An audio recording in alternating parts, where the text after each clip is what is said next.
นตกพี่น้องเอ้ยไปนาบ่ได้มื้อนี้นะว่าสิไปดำนาไปเพาะคันนาก็ไปบ่ได้เด้อฝนตกจนลง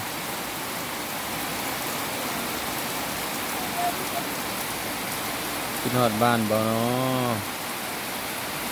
ผู้ใดอยู่ในเมืองในนาคิดฮอดบ้านบ่เนาะน้ำไหลรอไหลลิ้นทันใด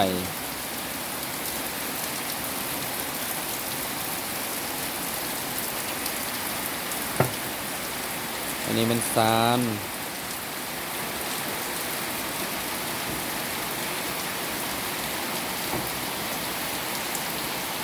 สิบ่งามดอกแต่ว่ามันเป็นธรรมชาติดีพี่น้อง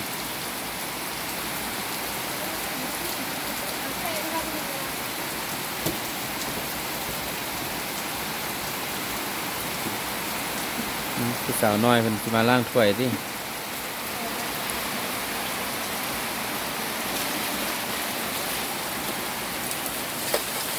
ก็ผู้งามแท้เนาะผู้ก้นใหญ่แท้ถ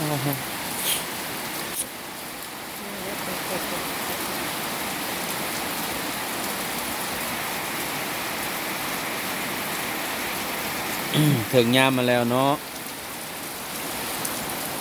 หมดยามมาแล้วฝนดิน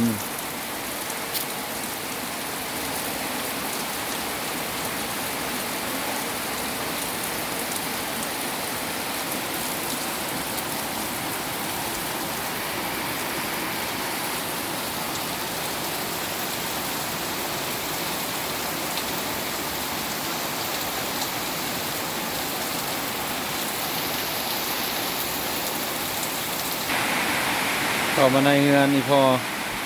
บ่ได้ไปนาสูบหยานนั่งเฝ้าเตาไฟหนาวมีความสุขที่สุดในมื้อนี้สำหรับฝนตกนี่เนาะกินข้าวหากันแล้วเมื่อกี้นี่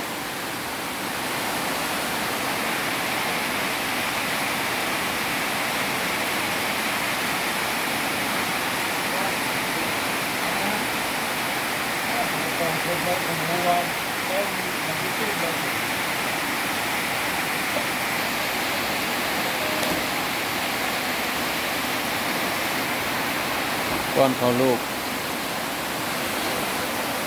อีแม่กระมอยกองเยี่ยมเป็นไรแม่ก็ได้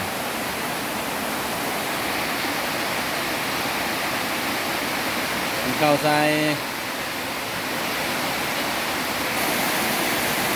น้ำไหลรอไหลลิ้น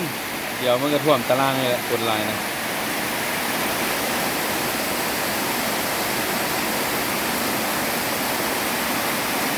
กันไดลง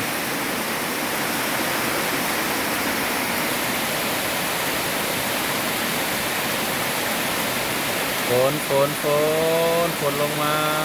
รจะมีน้ำใส่นา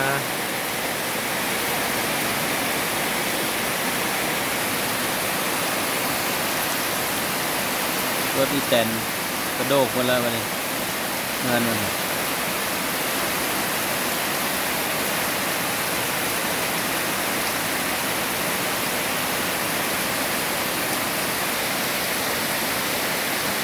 น้ำกำลังไหลเข้ามาจากปากทางคุณแล้ว